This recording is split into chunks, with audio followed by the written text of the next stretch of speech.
Hello, my name is Kinsey, and the paper I chose for my final project looks at modeling the speed-accuracy trade-off in ACT-R models of the concentration game. This paper is a conference proceeding published in the International Conference on Cognitive Modeling. I encourage you to follow along with the paper and interact with the other material I have provided during the presentation.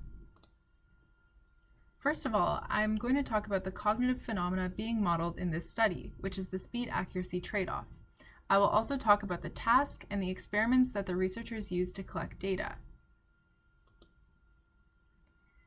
So the speed-accuracy cognitive trade-off. This is an important cognitive trade-off that arises in many different domains, such as decision-making. It's basically the balance between how quickly we make a decision and the degree of accuracy with which that decision will give us what we expected. In general, hasty decisions tend to be suboptimal when compared with slower, more deliberate decisions. This cognitive trade-off doesn't just apply to humans. It's also been observed across the animal kingdom from rats to non-human primates. So here's an example of what this curve can look like. As you can see, decisions made with a smaller decision threshold, so an execution time of less than 2 seconds, are much more prone to error in this particular example. The task used in this study was the concentration game, which is a classic memory matching game where the participant must choose 2 cards per turn to turn over. If they're a match, the cards will stay face up. If not, they will turn back face down. This means that the participant must remember the location of all previous cards, as well as which cards they have yet to explore. This particular version of the concentration game was on a computer, and it was a 4x4 grid, so 18 cards, 16 cards with 8 matching pairs. The speed and accuracy conditions were created by the researchers by giving different instructions and payoffs, and by showing subjects different metrics while they played. For the accuracy trials, participants were told to minimize the number of errors, and they were shown the number of mismatches during gameplay, so this pushed them to take their time and to maximize their accuracy. For the speed condition, participants were told to maximize their speed, and they were shown their time elapsed during gameplay. You can try a similar version of the game at the link at the bottom of my portfolio. So I encourage you to pause this presentation and try a couple rounds for yourself. So try a couple rounds maximizing your speed and maximizing your accuracy. This study conducted their own trials for human performance with 179 participants. So each subject played 10 trials, 5 under the speed condition and 5 under the accuracy condition. And the same 5 boards were used for each condition in the same order. It was just the order of conditions that were randomized. So this created essentially a repeated measures experiment with the participant being a random effect. The results were then compared with those from other studies, similar studies that used the concentration game as a task, and they found that the results were very similar. The architecture. So the researchers used the results from the human trials in order to create an ACT-R model for both conditions using the base architecture. So all 4 of the models in this study were created with the base ACT-R architecture, and the researchers relied on ACT-R parameters in order to fit models to the participant data. So I'm going to talk about the way that the models were built. First of all, the researchers created a baseline model of the accuracy condition. Then they modified it to create a separate model of the speed condition. And they looked at the results, and when the results of these 2 models didn't match up perfectly with what they were expecting, they added sub-symbolic computation. So first of all, how they created the model of the accuracy condition. They created this baseline model based on the algorithm that you see here. So it starts with a random selection of a first card, where the card is read and then stored to memory. So next, if there's a memory search to see if the matching card can be found in the memory. If so, that card is chosen next, and otherwise, another card is chosen randomly and then read and stored to memory. And if a match is found, then the cards are removed from memory as they're no longer in play. So there are many assumptions that were made in order to create this model.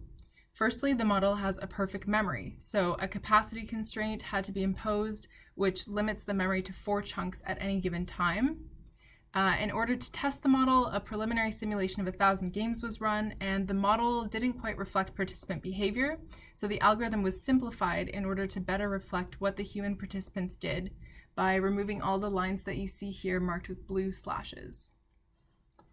The model was designed to record card locations and their symbols in a single chunk, and new chunks are created each time the model visits a new card. So this is another assumption that I will be discussing at the end. And card locations themselves could either be treated as positions in space or as unique identifiers. So after a brief statistical analysis, the researchers decided that the effects of cards representing positions were negligible, and so they decided to make the locations of cards in this model be treated as unique identifiers. So that was another assumption made by the researchers. And finally, this ACT-R model relies on the components of the visual system, so specifically visual attention capabilities, rather than memory retrieval in order to select which cards haven't been chosen yet. So how they made the model of the speed condition. So it's essentially the same as the accuracy model except for one major modification. The model can now skip the memory retrieval stage after the selection of the first card, and instead it can choose another unattended card. So the intuition behind this choice was that participants sometimes speed up their actions by bypassing memory retrieval, and this means that they save that extra time, but they may miss the occasional match. This was implemented by enabling randomness with a 50% probability. Half of the time the model will skip the retrieval phase. Finally, this model also contains adjustments to default motor module parameters in order to reduce the time taken to select cards by the ACT-R. So as you can see, the baseline models are actually quite a good fit to participant data, especially for number of turns and probability of revisits. And the biggest discrepancy was, as expected, the accuracy model's perfect memory of previously visited cards. So in my opinion, the models are still failing to capture some aspects of participant behavior, and it's most likely because of the variety of different strategies that humans apply when they're solving this task. And the researchers agreed. So in order to better reflect human memory limitations, they enabled sub-symbolic computations in both models. They also tuned the ACT-R declarative parameters in order to better approximate the results observed by their human participants. And in addition to those changes, they modified the speed model even more to account for those discrepancies that we saw. So they associated utilities with the productions for retrieval and for choosing an unattended second card. And finally, they added a small amount of noise. So all of the additions that I just mentioned were done to improve the fit of the model to the data obtained by human subjects. So here are those same results. We can now compare the difference between the participants, the baseline models, and the sub-symbolic computation models. It's clear that the models give a reasonable match to the human data, but there are still some systemic differences that I think need to be addressed in future work. And I'm not really convinced that this is a good model of human behavior or strategy. So again, overall, I think that this study is a really interesting start to modeling this phenomenon. The model includes novel aspects such as the inclusion of the visual aspects of the concentration game.